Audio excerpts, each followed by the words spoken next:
weeks ago in a ghastly Russian prison. Why? Because they believe in liberty. Quote, "The time is near when on Ukraine's plains a shackled folk will burst its chains. Blessed be your children in these lands.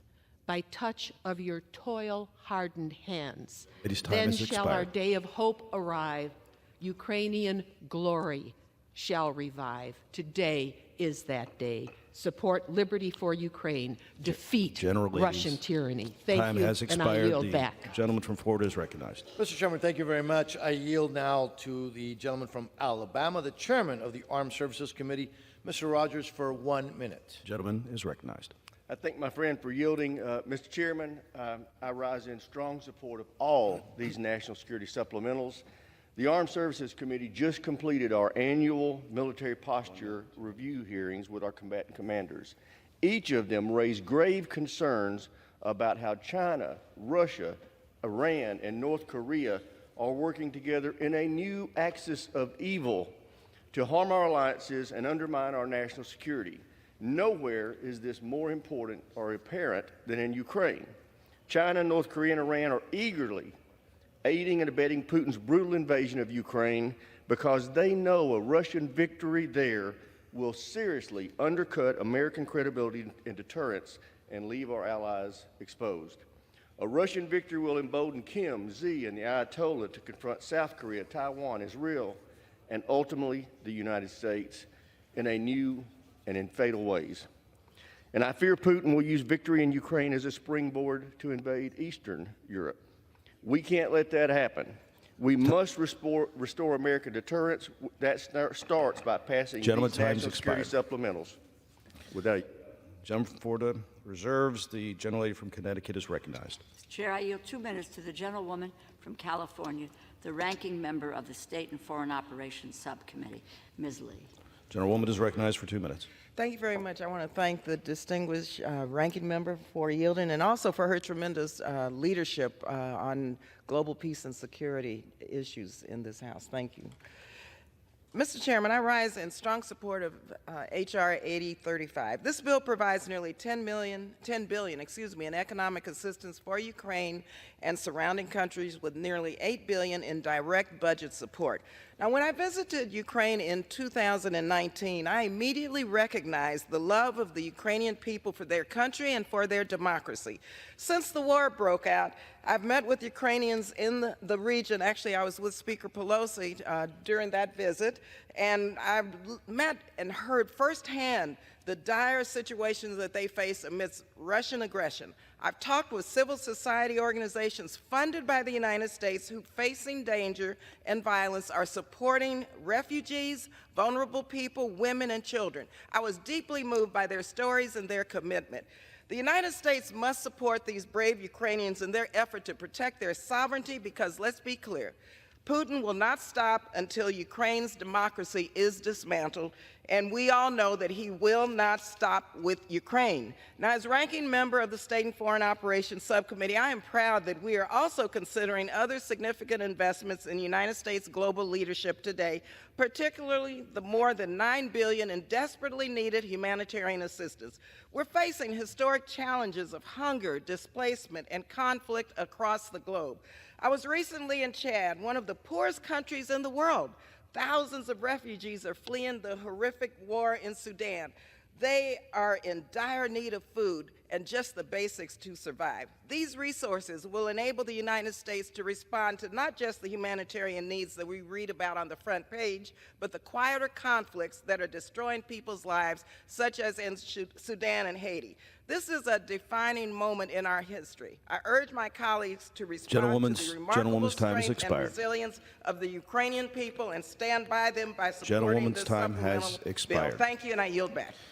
The gentlewoman from Connecticut reserves. The gentleman from Florida is recognized. Thank you very much. I yield the gentleman from Texas, Mr. South, for 1 minute. The gentleman is recognized for 1 minute. Mr. Chairman, I rise in opposition to the Ukrainian Security Supplemental Appropriations Act, and I will make a glaring point. This war is not, economically speaking, even a fair fight. The gross domestic product of the European Union is 9 times that of Russia's. Their population is 3 times that of Russia's. The European Union can do more. If the United States continues to fund this effort, the EU will not muster the political will to do what they should. Yes, Russia is a strategic adversary of America, but it is a bigger threat to our European allies. NATO nations now, many are not doing the required 2% of GDP on defense. Europe must act with greater urgency. We've heard a lot about Churchill and Chamberlain. May I point out, they're both British. If the Great Britain and Europe as a whole had done more with Austria, with Sudetenland, history might be different. I implore my Gentleman's colleagues time to has put America's expired. border security ahead of Ukraine's, and I yield back. The gentleman from Florida reserves. The gentlewoman from Connecticut is recognized. Chair, I yield 2 minutes to the gentlewoman from Minnesota, the ranking member of the Defense Subcommittee, Ms. McCollum. The gentlewoman is recognized for 2 minutes. Thank you, Mr. Chair. It's been 6 months since President Biden sent his security supplemental to the Congress, 2 months since the Senate passed it. But today, the House will finally act. And it's not a moment too soon, for the situation in Ukraine is dire. Vladimir Putin has failed to release thousands of Ukrainian children who have been kidnapped and continues to murder Ukrainian citizens on a daily basis. The Ukrainian military faces a severe shortage of ammunition to protect their citizens and their sovereignty. And why? Because for months this House has remained silent, but today that changes. Today we will pass this legislation. We will provide security and economic assistance to Ukraine. We will replenish depleted stocks of U.S. equipment here at home.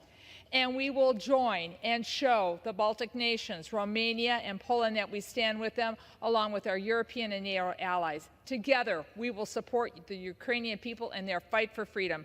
We will make it clear to authoritarian nations that America will always stand up for democracy here at home and around the world. I urge my colleagues to support these bills, and I yield back, Mr. Speaker. Gentleman reserves. The gentleman from Florida is recognized. Mr. Chairman, I yield to the gentleman from Nebraska, Mr. Flood, 1 minute. Gentleman is recognized for 1 minute. Mr. Speaker, I rise today in support of the supplemental for Ukraine.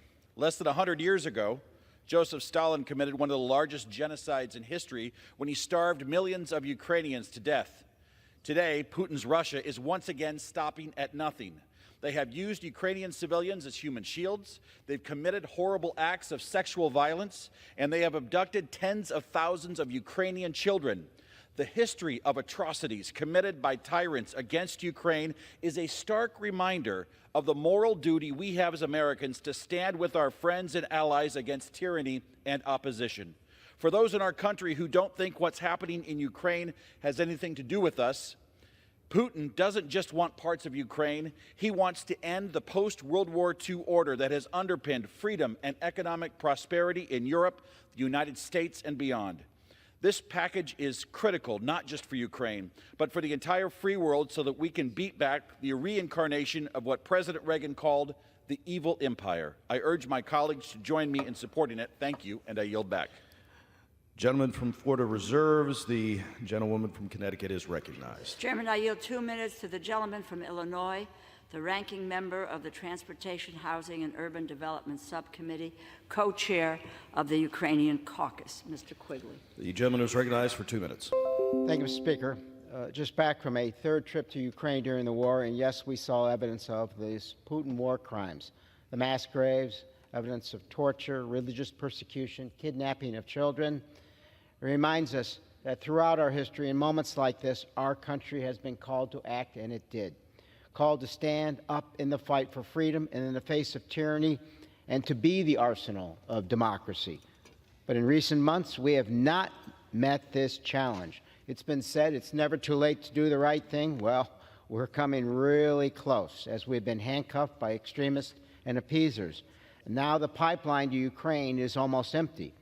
Should we now fail to send additional aid, Ukraine will lose this war, and in Putin's eyes, it will be just the beginning of his efforts to reconstitute the Soviet Union. Inaction risks not just the fate of democracy, but the possibility of drawing our own country directly into war. So today it's particularly important that we heed the voices from the past, from President Ronald Reagan as he espoused the Reagan Doctrine, that we will always defend our friends and allies against Soviet aggression. From President Kennedy saying, we shall pay any price, bear any burden, meet any hardship, support any friend, oppose any foe, to assure the survival and success of liberty. And finally, in his last inaugural, FDR, who reminded us, we have learned that we cannot live alone at peace, that our well-being is dependent on the well-being of other nations far away. We can and must act. Thank you, and I yield back. Gentlewoman from Connecticut reserves. The gentleman from Florida is recognized. Mr. Chairman, I would now like to yield 1 minute to the gentleman from Florida, Chief Jimenez. The gentleman from Florida is recognized for 1 minute. Thank you, Mr. Speaker. I rise today in support of the supplemental for Ukraine. For the past 2 years, Ukraine has valiantly fought against the barbaric and unjustified invasion by Vladimir Putin and Russia. We have now reached an inflection point. Ukraine is running out of time, bullets, and arms necessary to defeat Russia. This supplemental will allow Ukraine to counter Russia with new and more advanced aid. It will also help by replenishing U.S. weapons, stocks, and facilities. America is seen as the beacon of hope across the globe, and our enemies are watching our actions closely today.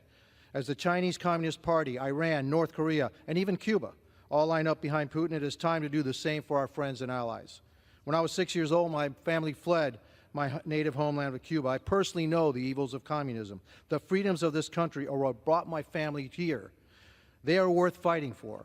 The Ukrainian people are only asking for help in fighting for that same freedom. And what is the cost of freedom? Is there a cost for freedom? Can you put a price tag on it? Today is a chance to bolster our international reputation as a faithful ally and to prove that we will not falter under pressure. This is an opportunity to help our allies and discourage our adversaries. I urge support and yield back the balance. Gentleman, time's had expired. Gentleman from Florida reserves. The gentlelady from Connecticut is recognized. Mr. Chairman, I am prepared to close, and I reserve my time. Gentlewoman reserves. Gentleman from Florida is recognized. I also will reserve at this time. Gentleman reserves. If I may, Gentlewoman from Connecticut is recognized. Gentleman. I am ready to close, Mr. Chairman, if the gentlewoman as well. Gentlelady from Connecticut recognized.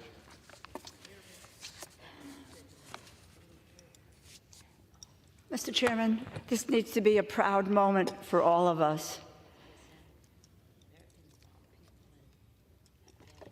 This country, this great United States of America, has always led, has always taken the high ground and the moral responsibility to do the right thing. To support a nation which has only asked us to help them maintain their sovereignty, maintain democracy, and let them ally with us in the United States. The Speaker of this House has come out in support of aid to Ukraine. He said, and I quote, "History judges us for what we do." This is a critical time in the world, on the world stage, and the Speaker continued, "I would rather send bullets to Ukraine than American boys." We need to send military equipment, arms, what Ukraine needs to defeat an aggressor who is responsible for the death of millions of civilians. We have a moment today to say no to tyranny. We have a moment to take back the moral high ground for the United States, and that say we do not walk away from an ally. We do not walk away from freedom. We do not walk away from human rights. We do not walk away from democracy. That is not the United States of America. Winston Churchill once said, "Success is not final. Failure is not fatal. It is the courage to continue that counts." We know of no nation today who has had the courage to continue. as Ukraine has. And the United States needs to have the courage to stand up and to help them continue when it counts and defeat a tyrant and autocrat whose relish for power knows no bounds. It is our moral responsibility. Today, we need to stand with Ukraine. I urge my colleagues to support this bill. The gentlewoman has yielded back. Gentleman from Florida is recognized. Mr. Chairman, thank you. In closing, we may be nearing a dangerous inflection point in this war. If the thug Putin were to win, it would be a disaster for our national security, frankly, on par with the Biden administration's chaotic withdrawal from Afghanistan. Imagine how this outcome would embolden Russia's key strategic ally, Communist China, to undertake military coercion and aggression against Taiwan, and the fateful consequences that would stem from that. I want to remind my colleagues that appeasement never works. Harry Truman and Ronald Reagan both understood, as President Reagan said, and I quote, "We know only too well that war comes not when the forces of freedom are strong, but when they are weak. It is then that tyrants are tempted. It is time to be resolute. Let's heed the lessons of history and support this bill." Finally, I want to thank Speaker Johnson for his principled leadership and his fortitude in moving forward with this bill in the face of daunting obstacles. His resolve is a testament to his strength of character. I also want to thank Chairman Cole, Ranking Member DeLauro for their leadership on this bill. I urge a strong yes vote, and with that, I yield back the remaining part of my time. The gentleman yields. All time for general debate has expired. Pursuant to the rule, the bill shall be considered for amendment under the 5-minute rule.